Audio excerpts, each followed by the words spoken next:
খুড়ো কি সব বলছে, দেখ তো কি বলছে, শোন। মাঠের মধ্যে এদিক ওদিক যারা কাজ করছিল, ঘাসের মধ্যে থেকে তাদের মাথাগুলো উঁচু হতে দেখা গেল। পাঁচু আর গড়াই উঠেও দাঁড়ালো। কি বলছো গো? ও নবুদা, কি হলো? ওরে এদিকে আয় তোরা, গগন খুড়ো দেখ কি বলছে, শুনে যা একবার। পাঁচু আর গড়াই মুখে বিরক্ত নিয়ে ঘাসের মধ্যে দিয়ে হন হন করে হেঁটে এলো ওদের দিকে। কি হয়েছে গো? ও খুড়ো, আবার তুমি পাগলামি শুরু করলে তো? আরে কতবার বলেছি সন্ধ্যাবেলা হুঁকো সব ছালপাশ পুড়ে খেও না, তা আমাদের কথা তুমি শুনলে তো? চাপ বেটা, দুদিনের ছোকরা, শুধু বক্কর আর বক্কর। কিছু বুঝিস তুই? এই বাতাসে বাতাসে কিরকম পচা মাছের গন্ধ পাচ্ছিস না তোরা? আর আকাশের চাঁদখানা দেখ, দেখ কেমন সবজে রং ধরছে তাতে। আজই আজই তারা আসবে। কথাটা কিন্তু সত্যি। গগন বুড়োর কথায় সবাই চাঁদের দিকে তাকিয়ে দেখল। সবুজ রঙের একটা ছোপ যেন ধরা পড়ছে চাঁদের ওপর।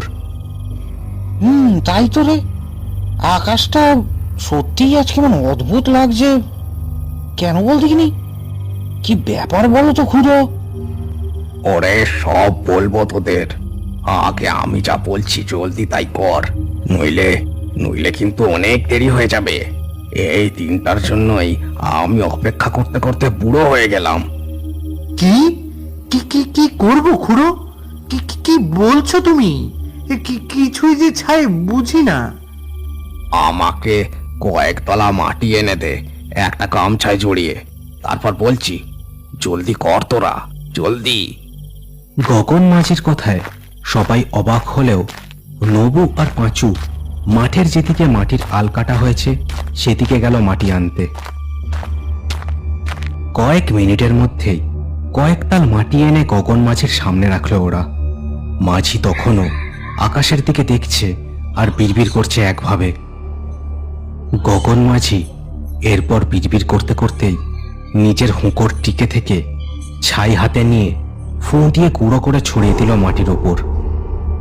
সবাই হতবাক হয়ে বুড়োর কাণ্ড কারখানা দেখছিল।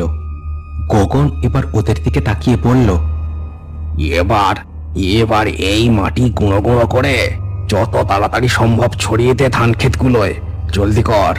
মা মাগো রক্ষে করো। নবু আর পাঁচুরা এই কথায় কোনো উত্তর না দিয়ে গগন বুড়ো যা বলছে তাই করতে লাগলো। কয়েক মিনিটের মধ্যে